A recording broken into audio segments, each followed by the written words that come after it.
नमस्कार। जिल्हा परिषद नाशिक अध्यक्ष चषक स्पर्धेमध्ये पहिल्यांदाच मॅथ बी कॉम्पिटिशन सुरू करण्यात आलेली आहे आणि मॅथ बी कॉम्पिटिशन कशा पद्धतीने होईल या संदर्भात एक सविस्तर मार्गदर्शन सूचना आणि नमुना प्रश्न आपल्याला देण्यात आलेले आहेत। तर आपण तेच नमुना प्रश्न आज आपण समजून घेणार आहोत।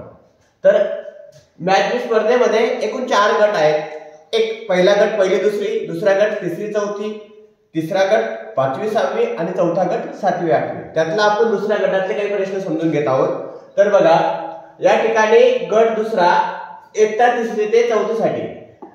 आता मॅथ बी कॉम्पिटिशन ही 2 प्रकारे होणार आहे। एक सुरुवातीला लेखी परीक्षा होणार आहे, त्यानंतर तोंडी।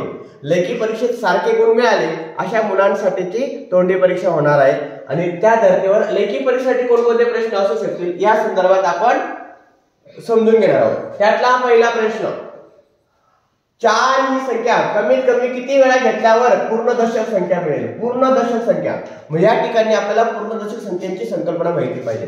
पूर्ण दशक कोणकोणते आहेत तर मी तुम्हाला सांगतो। पूर्ण दशक आहेत 10, 20, 30, 40, 50, 60, 70, 80, 90, 100, 110, 120 अशी असंख्य पूर्ण दशक। त्याला म्हणतात पूर्ण दशक संख्या। मग 4 ही संख्या कमीत कमी किती वेळा घेतल्यावर म्हणजे आपल्याला मिळवायची किती वेळा घेतल्यावर म्हणजे त्यांची बेरीज केल्यावर। बघा 4 अधिक 4 अधिक 4 किती वेळा घेतल्यावर? 2 वेळा घेतल्यावर तर 8 होईल, 3 वेळा घेतले तर 12 होईल। पूर्ण दशक मिळते का? नाही। मग पुन्हा एकदा घेऊया, 4 वेळा घेतला 16, पूर्ण दशक मिळते का? नाही। पुन्हा एकदा घेऊया 20 म्हणजे किती? 20 ही पूर्ण दशक आहे। मग 4 किती वेळा घेतले बरं सांगा? 5 म्हणजे याचं उत्तर आहे 5 वेळा घेतल्यावर। किती? 5 वेळा घेतल्यावर म्हणजे 4 ही संख्या कमीत कमी किती वेळा घेतल्यावर पूर्ण तर 5 वेळा। तर या पद्धतीने असं सोडवायचं पण आहे आणि नंतर खाली लिहा। याला याच्यावरनं आपण लिहिलंय हे आपण पहिले मांडणी केली त्याच्यावरनं हे लिहिलंय। ठीक आहे, अशा पद्धतीने हा प्रश्न इथं समजला असेलच। त्यानंतर पुढचा प्रश्न आहे बघा, 82 च्या मागची 82 च्या मागची 4 च्या टप्प्याने चौथी येणारी चौथी संख्या। बघा 82 एक 82 आहे, त्याच्या मागची 4 च्या टप्प्याने, मग 4 च्या टप्प्याने येणारी मागची पहिली संख्या कोणती? मागे 4 घर मागे जायचंय तर पहिली संख्या कोणती? 82 च्या मागे म्हणजे 82 मधून 4 वजा करायचे, मागचे म्हणजे 4 वजा करायचे। जसं टप्पा आपण पुढे करताना 4 मिळवत पुढे जातो की नाही, तसं मागे येताना सुद्धा 4 वजा करून मागे जावं लागेल। मग 82 मधून 4 वजा केले किती? 78।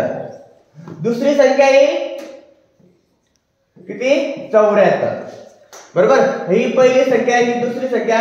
त्यानंतर तिसरी संख्या येईल 70 आणि चौथी संख्या येईल 66। चौथी संख्या काय येईल? 66। बघा टप्प्याच्या संख्या घेताना बघा पाढे म्हणताना आपण ती संख्या पुन्हा पुन्हा मिळवतो की नाही, म्हणजे पुढची संख्या त्या टप्प्याने म्हणजे 4 च्या टप्प्याने म्हणजे 4 पुढे करताना मिळवत जातो आणि मागे येताना वजा करत जायचं, बाकी एवढंच आहे। तर अशा पद्धतीने हा दुसरा प्रश्न। आता हे जर नमुना प्रश्न आहे, या ठिकाणी वेगवेगळ्या संख्या असू शकतात पण ह्या धर्तीवर प्रश्न आला तर तुम्हाला सहजरित्या सोडवता आला पाहिजे। मग 82 चं 92 होईल, 4 च्या टप्प्याऐवजी ती 8 च्या टप्प्याने येऊ शकते, बरोबर नाही? तेव्हा 8 वजा करायचे किंवा मागची ऐवजी पुढची संख्या विचारली जाऊ शकते, काहीही विचारले जाऊ शकतात बरं का, काहीही। त्यामुळे सगळ्या प्रश्नाची शक्यता वर्तवून आपल्याला तयारी करायची। अशा पद्धतीने दुसरा प्रश्न आपण या ठिकाणी समजून घेतला। पुढचा आहे 704 या अंकाचा एकदा वापर करून तयार होणारी मोठ्यात मोठी व लहानात लहान 3 अंकी संख्या यातील फरक।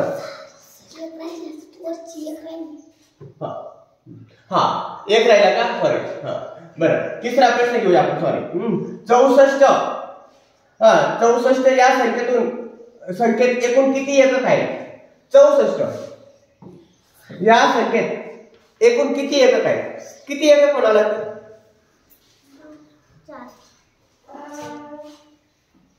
आता हा थोडासा मला संदिग्ध प्रश्न वाटतो। हा संदिग्ध प्रश्न वाटतो। कसा? एकूण किती आणि पण एकूण किती एकक आहेत? ऐका, एकूण किती एकक आहेत 64 या संख्येत एकक किती कोणता आहे असं विचारलाय का? नाही, संदेह नाही. मग 64 या संख्येत एकूण 64 एकक आहेत. किती आहेत? 64 एकक आहेत ना. एकूण किती एकक म्हटलं 64. जर 64 या संख्येत दशक किती आहेत? दशक किती आहे? दशक 6. बरोबर. आता 64 या संख्येत फक्त एकूण न विचारता फक्त 64 या संख्येत एकक किती एवढा विचारला असता तर 4 उत्तर आला असता. पण त्यांनी काय टाकलं आहे? एकूण किती एकक. थोडस बोलला म्हणा, म्हणून इथं स्पष्ट दिसतो. एकूण एकक किती तर 64 देणार. 64 देणार. 64 सुट्टे केले तर 64 होतील की नाही. अशा पद्धतीने हा तिसरा प्रश्न. त्यानंतर चौथा प्रश्न जो आहे बघा, हा खूप सोपा आहे. 3 अंक दिलेले, 3 अंकी संख्या बनवायची, एक मोठी संख्या बनवायची आणि एक लहान संख्या बनवायची. तर बघा, सर्वात मोठी संख्या बनवताना आपल्याला माहिती आहे आपण अंकांचा काय करतो? उतरता क्रम लिहितो. उतरता क्रम 740. आणि लहान संख्या तयार करताना चढता क्रम लिहितो. 0 आला तर 0 2 नंबरला देतो. मग यांच्यातला फरक म्हणजे वजाबाकी करतो. फरक, अंतर हे शब्द आले तर त्या ठिकाणी वजाबाकी करावी लागते. आणि हा फरक काढायचा आहे फक्त. म्हणजे इथं 3 10 3 आणि 333 उत्तर आला 333. आता या धर्तीवर असंख्य प्रश्न तयार होऊ शकतील. या संख्येतील असं गृहीत धरायचं नाही. पण याच्यासारखा प्रश्न आला तर ह्या पद्धतीने सोडवा, बाकी काही नाही. ठीक आहे. चला पुढचा प्रश्न पाहूया आपण. बघा, 5वा प्रश्न. एका डब्यात 25 लाडू आहेत तर अशा 8 डब्यातून एकूण लाडू किती? सोपं आहे. एका डब्यात 25 लाडू आहेत. एका डब्यात किती लाडू आहेत? 25. तर 8 डब्यात किती? या ठिकाणी ऑब्वियसली गुणाकार करावा लागणार आहे. 25 गुणिले 8 केलं तर तुमचं गुणाकार 200. बरोबर की नाही. एका डब्यातले लाडू दिलेले आहेत त्यांनी 8 डब्यातले काढायचे. तर या ठिकाणी काय एवढं अवघड नाही. दुसरा प्रश्न बघा, आपला 6वा. पुढचा 5000. आता इथं नीट लक्ष द्या. इथं बऱ्याच जणांनी गोंधळ केलेला आहे. 5000 हजार म्हटलं तर एकावर 3 शून्य. 5000 म्हटलं बघा एकदम सोपं आहे. 5000 म्हटलं तर 5 गुणिले किंवा 5000 म्हटलं 5 वर किती शून्य येतील? 3. 5000 32 दशक. 32 दशक. दशक म्हटलं 32 लिहायचं आणि त्याच्या पुढे 1 शून्य लिहायचा. 10 ने गुणल्यानंतर 1 शून्य वाढलं की नाही. 32 दशक म्हटल्यानंतर 1 शून्य लिहायचा. 27 एकक. 27 एकक. बघा 27 एकक, 32 दशक आणि 5000 यांची बेरीज केली तर तुमची तयार होणारी संख्या मिळून जाणार आहे. बघा 7 4 3 आणि 5 5347 ही संख्या येते. एकदम सोपं आहे. मी मागे पण सांगितलं, हजार म्हटलं हजारच्या पुढे 3 घरं असतात. शतकच्या पुढे 2 घरं असतात. शतक दशकच्या पुढे 1च घर असतो. बरोबर की नाही. तेवढे शून्य द्यायचे. लाखाच्या पुढे 5 घरं असतात. कोटीच्या पुढे 7 घरं असतात. अब्जाच्या पुढे लाख घरं. म्हणजे या ठिकाणी कोणताही एकक दिला, अब्ज दिलं, कोटी दिलं तरी तुमची ही संख्या चुकायला नको.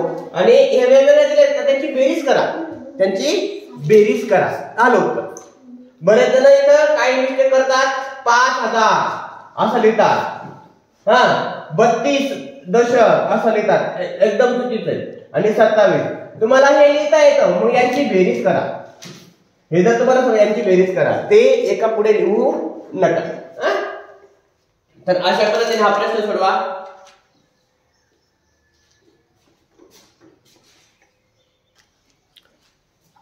बघा 7वा प्रश्न आहे. गणेश जवळ 100 रुपयाच्या 3 नोटा आहे. आता 100 रुपयाच्या 3 नोटा म्हणजे किती रुपये रे? 300. लगेच मांडा. 500 रुपयाच्या 2 नोटा आहे. 500 रुपयाच्या 2 नोटा म्हणजे किती रुपये होती? 1000. परत 1000. आणि 20 रुपयाच्या 2 नोटा. 20 रुपयाच्या 2 नोटा म्हणजे किती? 40. लगेच त्यांची काय करायची असते तुम्हाला? बेरीज. 1340. एवढं सोपं होतं. म्हणजे ज्या आहे त्या मांडायचं. मांडणी करा आणि बेरीज करा. आलं लक्षात? किती सोपं होतं. त्यानंतर आहे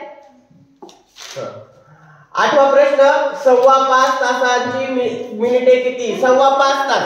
5.25 तास म्हणजे 5 तास आणि पावभाग. 5 तास आणि पावभाग. आता 5 तासाचे किती मिनिटं होतील? 5 गुणिले 60, कारण की 1 तास म्हणजे 60 मिनिटं की नाही. मग 5 × 30, 300 मिनिटं. किती? 5 तासाचे 300 मिनिटं. आणि पावभाग म्हणजे किती रे? पावभाग म्हणजे किती? 25. नाही, 60चे पावभाग, कारण की 60चे पावभाग 1 तास म्हणजे 60 मिनिटं की नाही. 60चा पावभाग 15. मग 15 काय करावं लागेल? त्याच्यामध्ये मिळवावं लागेल. म्हणजे 315 मिनिटे. किती? 315. 5.25 तासाची मिनिटे. 5.25 म्हणजे पहिले 5 तासाचे 5 गुणिले 60 केलं 300, बरोबर. आणि पावभाग 15, त्याचे पावभाग 15, 315. अशा पद्धतीने तुम्ही एकत्र मिनिटे आणि तास कन्वर्ट करून एकत्र करू शकता. चला ठीक आहे. आता 9वा. हे बघा, 9वा प्रश्न बघा. दररोज अर्धा लिटर याप्रमाणे एका आठवड्यात किती दूध लागेल? अर्धा लिटर म्हणजे किती? 500 मिली. अर्धा लिटर 500 मिली. आणि एका आठवड्यातले दिवस किती? आठवड्यातले दिवस किती? 7. मग त्याला गुणिले 7 करायचं होतं. आता हे बघा, असं जर गुणाकार आला असेल तर या शून्याला गुणायची गरज आहे का? नाही. यांचा गुणाकार किंवा 7 0 0 7 0 0 7 5 35 ml. 35 ml. तुम्ही 35 ml लिहू शकता, तरी तुमचं उत्तर बरोबर आहे. आणि त्याला जर लिटर मध्ये कन्वर्ट करायचं असेल तर 3.5 लिटर.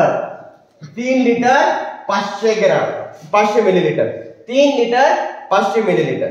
हे पण उत्तर तुम्ही देऊ शकता. इथे तुम्हाला विचारले का याप्रमाणे किती दूध लागेल, किती लिटर दूध विचारले का?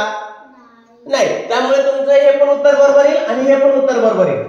इथं जर विचारलं असतं किती लिटर दूध लागेल तर मात्र तुम्हाला हेच उत्तर द्यावं लागेल, बरं का. लिटर मध्येच कन्वर्ट करावं लागेल.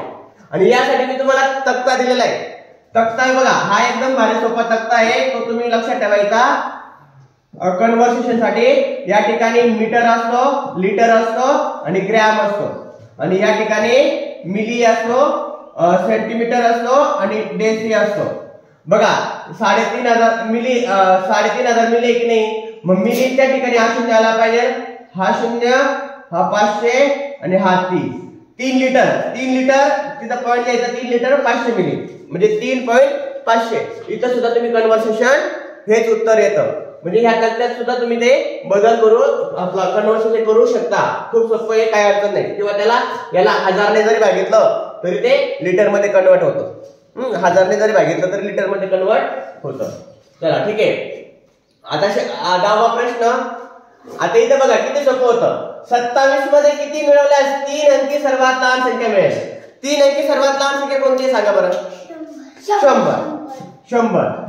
मग 27 मध्ये किती मिळवायला पाहिजे म्हणजे 100 येईल. त्यापेक्षा 27 मधून 100 मधून 27 वजा केले, 100 मधून 27 वजा केले तर ते उत्तर येईल. इथं 10 9 7 0.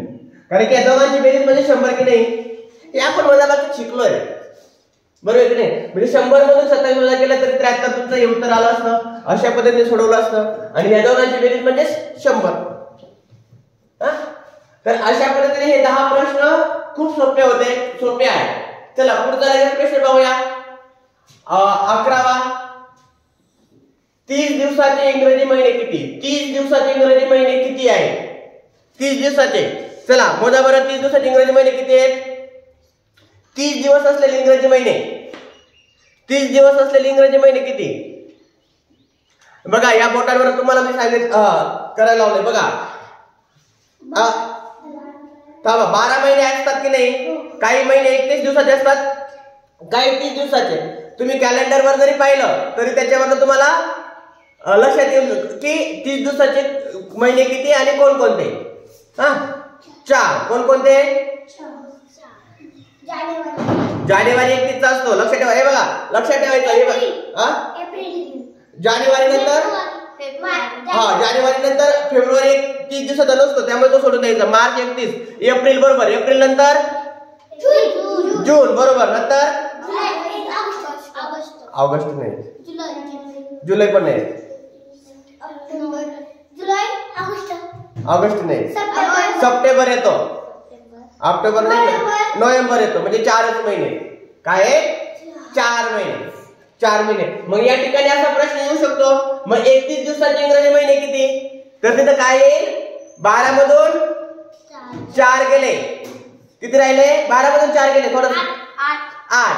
पण त्याच्यातला फेब्रुवारी वजा करावा लागेल, कारण की तो 28 किंवा 29 असतो. म्हणून 31 दिवसाचे किती? 7. 7 आणि 4 11 आणि तो फेब्रुवारीचा 12. असे एकूण 12 महिने झाले की नाही? हा. मग या ठिकाणी वेगळा जरी विचारलं तरी तुम्हाला गोंधळ व्हायला नको. चला पुढचा प्रश्न आहे बघा. 1 मीटर लांबीच्या तारेतून 1 मीटर लांबीच्या तारेतून 5 सेंटीमीटर लांबीचे किती तुकडे तयार होतील? आता 1 मीटर लांबीची तार, 1 मीटर म्हणजे किती सेंटीमीटर? 100 सेंटीमीटर. कारण की इथं 5 सेंटीमीटर म्हणजे सेंटीमीटर मध्ये एकक आहे की नाही? मग 100 सेंटीमीटरचे 5 सेंटीमीटरचे किती तुकडे होतील? त्यांचा भागाकार करायचा, भाग करावा लागतो की नाही? भाग किती होतील? 20. किती तुकडे होतील? 20. भागतो की नाही? म्हणजे 100 सेंटीमीटर तार आहे, तिथे समान भाग करायचे. हा, किती किती एक भाग कितीचा करायचा आहे तुम्हाला? 5 सेंटीमीटरचा. असं एकूण किती भाग होतील? त्याचा भागाकार केला तर तुमचं उत्तर येईल. ओके. आता 13वा. आता खूप सोपं आहे. एकूण 2 अंकी संख्या किती आहे? किती आहेत सांगा बरं? 90. Very good. एक अंकी संख्या 1 अंकी संख्या 9. मग 2 अंकी संख्या 90. 3 अंकी संख्या इथं ते पण विचारलं जाऊ शकतो. 3 अंकी संख्या 3 अंकी संख्या 100 पासून सुरू होतात तर 999 पर्यंत. 900. बघा हा एक पॅटर्न आहे, लक्षात ठेवा. तुम्हाला मी सांगतो. 1 अंकी संख्या 9, 2 अंकी संख्या 90, 3 अंकी संख्या 900. फक्त शून्य वाढवायचे 90. तुम्हाला सांगितलेलं आहे. 4 अंकी संख्या किती मग? 90,000. 5 अंकी संख्या किती? 90,000. अशा पद्धतीने तुम्हाला कोणती संख्या विचारली तरी तुम्हाला ते संख्या सांगता आले पाहिजे. ओके. आता पुढचं. एका इष्टिका चिठीला किती पृष्ठ असतात? पृष्ठ इष्टिका चिठीला किती पृष्ठ असतात? यासाठी तुम्ही घरातलं कोणतंही खोकं वापरा, कोणतंही खोकं वापरा. आता मी या ठिकाणी तुम्हाला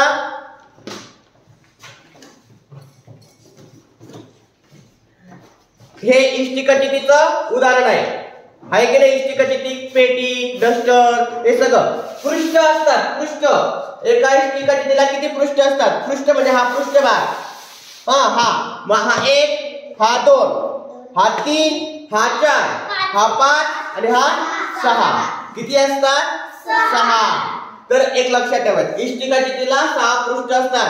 यासाठी तुम्ही काडीपेटी वापरा, काहीही वापरा. काडीपेटी छोटी असते की नाही, ती पण इष्टिका चिठीचं उदाहरण आहे.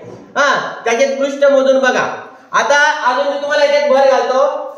पृष्ठ असतात, कोपरे असतात, कडा असतात, हे पण तुम्ही शोधा.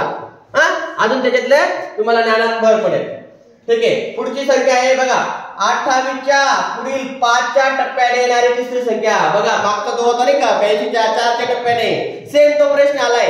तो जर पहिला प्रश्न समजला, हा प्रश्न समजायला काही अडचण जाणार नाही. 28च्या पुढील, 28च्या पुढील, पुढील म्हटलंय. आता मागे जायचंय का आपल्याला? नाही. मग पुढील पहिली संख्या कोणती येईल? 5 मिळवायचे त्याच्यामध्ये. पहिली संख्या 33. दुसरी संख्या 38. तिसरी संख्या व्हेरी गुड 43. म्हणजे पहिली, दुसरी, तिसरी अशा पद्धतीने काढायचंय. बघा पहिला प्रश्न समजला तर हा पण प्रश्न त्यासारखा आहे. ठीक आहे. 16वा प्रश्न आता आपण बघूया. सायलीजवळ 200 रुपये आहेत. त्यापैकी पाव रक्कम तिने भावाला दिली तर तिच्याकडे किती रक्कम शिल्लक राहिली? पाव रक्कम. सायलीकडे किती रुपये आहेत? 200. 200चा पाव भाग किती होतील? 200चा पाव भाग किती? 50. 200चा पाव भाग, 200चे 4 भाग करायचे 50. मग पाव भाग रक्कम तिने भावाला दिली, मग तिच्याकडे किती रक्कम राहिली आता? 150. Very good, 150. आहे की नाही सोपं? आहे की नाही सोपं? तर बघा आता 17वा प्रश्न बघा.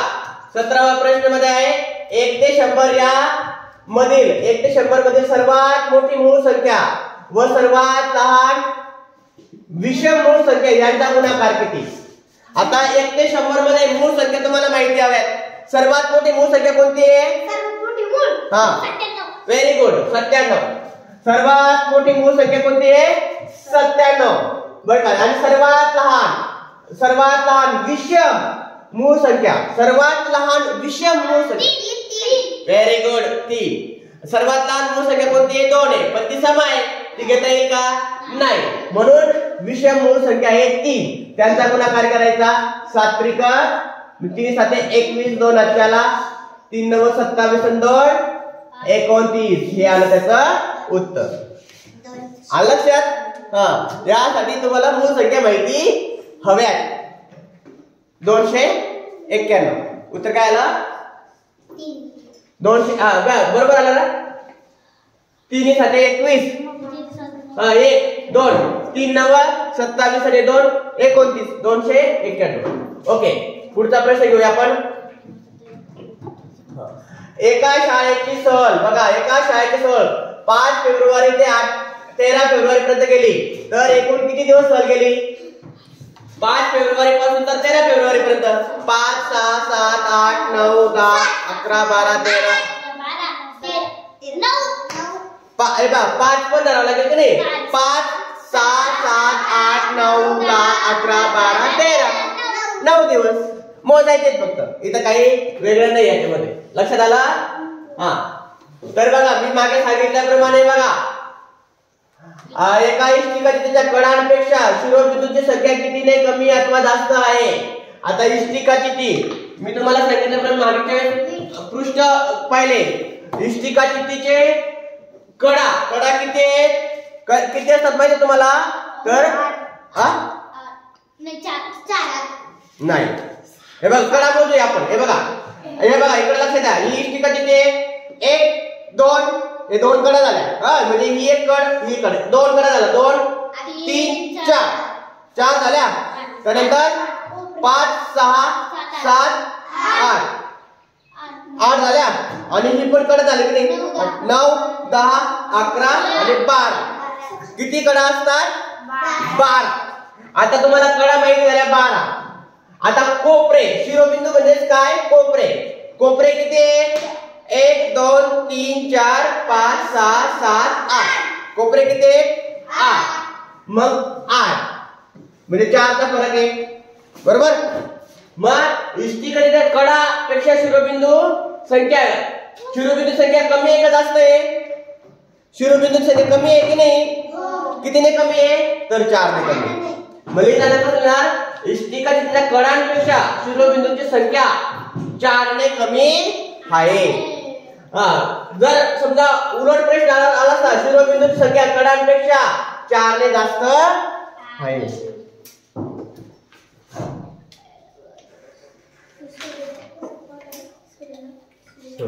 ठीक आहे, अशा पद्धतीने हा प्रश्न सोडवायचा तुम्हाला. हा, पुढचा आहे 5 लिटर तूप 200 मिलीच्या मापात किती वेळा मोजून घ्यावा लागेल?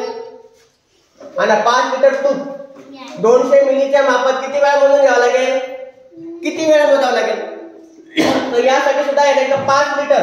आता मिली आणि लिटर एकक वेगवेगळे आहेत. 5 लिटर म्हणजे 5000 मिली, 5000 मिली आणि 200 मिली यांचा जर भागाकार केला तर तुम्हाला किती वेळा मोजावं लागेल ते लक्षात येऊन जाईल. हा शून्य गेला, हा शून्य गेला, हा शून्य गेला. 25. किती उत्तर येणार आहे? 25. किती वेळा मोजून घ्याल? 25 वेळा मोजल्यावर 5 लिटर आहे. 25 वेळा मोजल्यावर. तर अशा पद्धतीने तो सोडवायचा आहे. पुढचा आहे बघा 48 चा 304 भाग. 48 चा बघा 6 म्हटला तर त्या ठिकाणी कोणती क्रिया असते? 6 चे गुणाकार असतो. लक्षात ठेवा. 48 चा 304 भाग म्हणजे 48 गुणिले 304 अशा पद्धतीने करायचं आणि ते सोडवायचंय. मग 4 1 4 4 1 4 4 2 8 राहिला विषय 12 12 36 12 1 12 12 12 36 उत्तर आलं 36. 48 चा 3/4 भाग म्हणजे 36 किंवा 48 चे 4 भाग समान करा. त्याच्यापैकी 48 चे 4 समान भागापैकी 3 भाग म्हणजे 1 भाग 12 चा येईल. 3 भाग घेतल्यानंतर 36. अशा पद्धतीने 21वा प्रश्न आहे. त्यानंतर पुढचा प्रश्न आहे बघा. एका वर्तुळाचा व्यास 18 मीटर असेल तर त्या वर्तुळाची त्रिज्या किती? व्यास म्हणजे हा वर्तुळ आहे. हा वर्तुळ आहे लक्षात ठेवा. आणि आपल्या भिंतीवर पण वर्तुळ काढलेला आहे. इथून ही त्रिज्या आणि हा व्यास म्हणजे त्रिज्येच्या दुप्पट व्यास असतो आणि व्यासाचा निम्पट त्रिज्या असते. बघा जर व्यास हा पूर्ण व्यास 18 असेल तर एवढी त्रिज्या किती येईल? फक्त 9. किती? 9.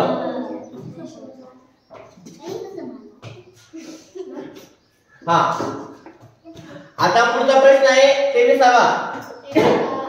एका आयताकृती मैदानाची लांबी बघा 65 मीटर व रुंदी 30 मीटर आहे तर त्या मैदानाला चित्राने 2 फेऱ्या मारल्या तर एकूण किती अंतर चालली? आता बघा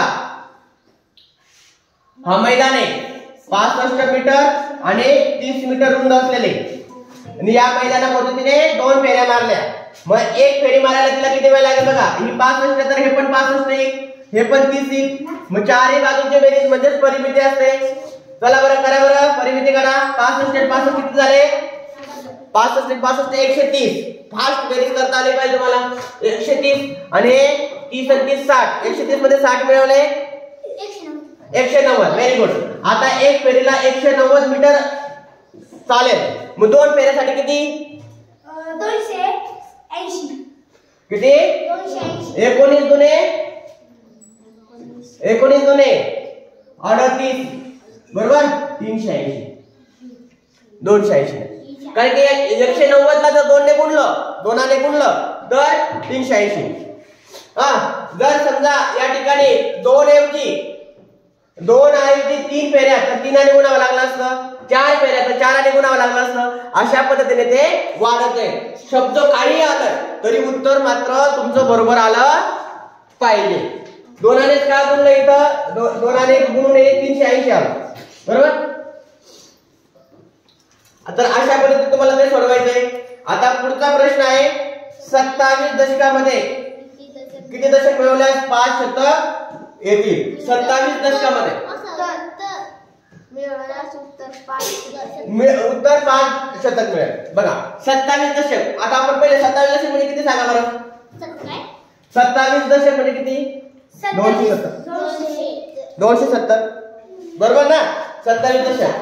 आता किती दशक मिळवल्यावर म्हणजे 500 यायला पाहिजे. याच्यामध्ये किती दशक मिळवल्यावर 500 यायला पाहिजे. मग त्याच्यापेक्षा याच्यातून 500 वजा 500 मधून 270 वजा केले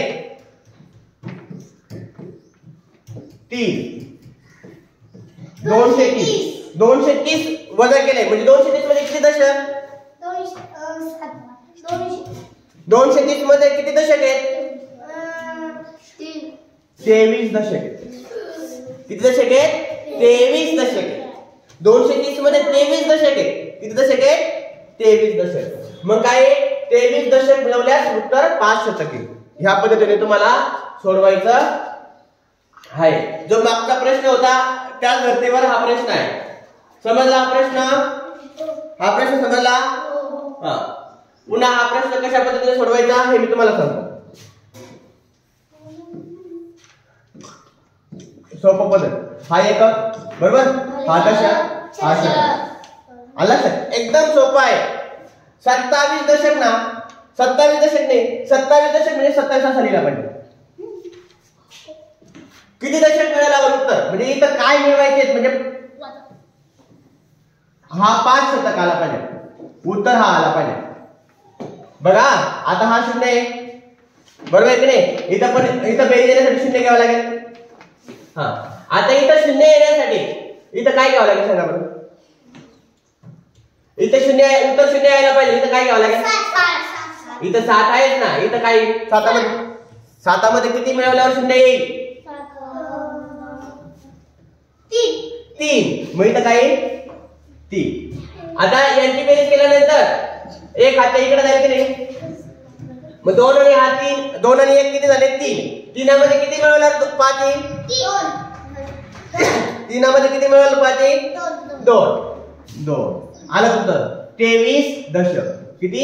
23 दशक. या चार्ट सुद्धा तुम्ही ते सोडवू शकता. खूप सोपं आहे. चला पुढचा आहे 25वा. एका गुच्छात 4 फुले याप्रमाणे 7 गुच्छ केल्यावर 5 फुले उरली तर आधी एकूण किती फुले होती? एका गुच्छात 4 फुले 7 गुच्छ केले मग किती फुलं लागले बरं सांगा? 28. तरी 5 फुलं उरले. मग परत 28 किती झाले? 33. किती फुले होती? आधी एकूण किती फुले विचारले की नाही? 33. म्हणजे आता 33 वजा 7 28 उरले 5 बाकी उरली 4 गुच्छ झाले. आपला 4 फुलांचा 7 गुच्छ झाले. अशा पद्धतीने. ठीक आहे. अशा पद्धतीने 1 ते 25 प्रश्न नमुना तुम्हाला दिलेले आहेत.